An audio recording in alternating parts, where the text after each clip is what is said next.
Hello and welcome to the channel.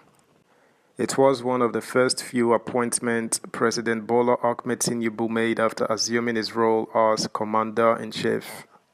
It is a critical position in any government and Tinubu knows the importance of it, hence the swift appointment, meaning he must have penciled him down long before now for the job.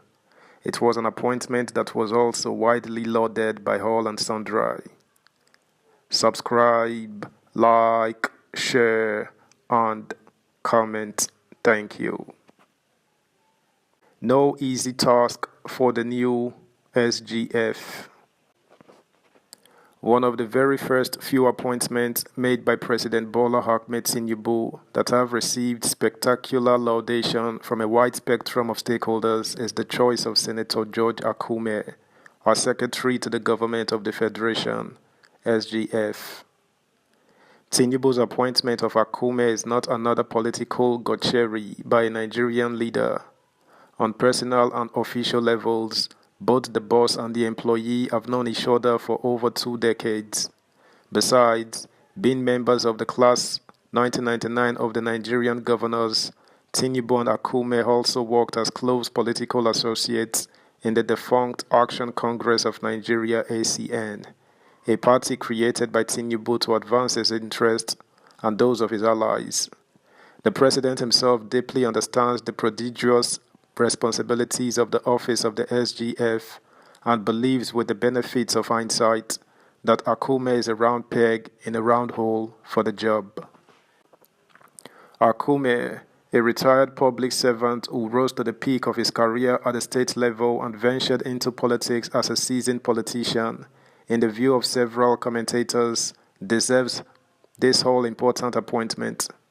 With his wealth of experience, Akume can galvanize Tinubu's presidential engine room, monitoring and coordinating the implementation of government policies and programs, serving as the frontline advisory institution of the presidency, driving policy formulation and harmonization as well as implementation, and monitoring of federal ministries, departments and agencies, MDAs. The question, therefore, is never about the pedigree of the former lawmaker, who has served as Benue State Governor for 2 consecutive terms, represented Benue Northwest Senatorial District, serving as Senate Minority Leader, and as a cabinet member in the last administration. Aside from his capacity to lead, Akume is considered a detribalized politician and a generous Nigerian, both qualities that have singled him out highly as a national political enigma. Once, he contested to lead the Nigerian parliament as president of the Senate but lost. Akume in 2021 contested as a front-runner candidate for the position of the national chairman of the ruling APC. Rather, he mobilized other candidates in the contest on the eve of the ballots to step down for his party's favored choice, Senator Abdullahi Adamu. This singular act further propelled him to Nigeria's national political limelight as a selfless ally to be trusted. What's more, Akume played key roles in the formation of the ruling All Progressives Congress APC at both the national and state levels. In his state, Benue, Akume mobilized massively to install a governor twice on the platform of the APC. He has been behind the emergence of all of his successor governors since 2007. He worked and installed Senator Gabriel Suswam on the platform of the People's Democratic Party (PDP) as his successor, and then Samuel Hotom during his first tenure on the ticket of the APC. It is no secret that Father Hyacinth Alaya, now the second Catholic priest to govern Benue State, emerged in the 2023 general election without prejudice to his popularity, relying heavily on Akume's political machinery. To his credit, according to some analysts, APC also won 2 senatorial seats, cleared 10 out of the 11 seats in the House of Representatives, and picked 21 out of the 32 states in the State House of Assembly. However, Akume, 69, a graduate of sociology and a master's degree holder in labor relations from the University of Ibadan, is not oblivious to the enormous task before him in the Tinubu government. It can only be a great risk to combine such immeasurable responsibilities with local politics.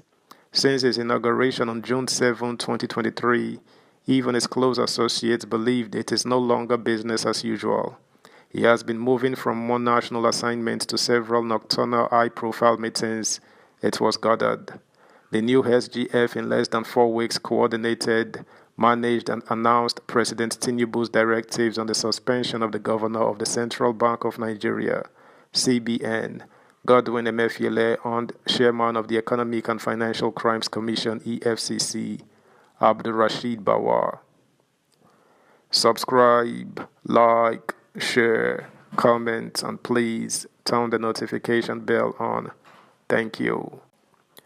Within this period, Akume supervised the dissolution of the management boards of federal government agencies and parastatals, as well as the appointment of several special advisors to the president to give a clear visionary governance shape for the effective working of the new administration.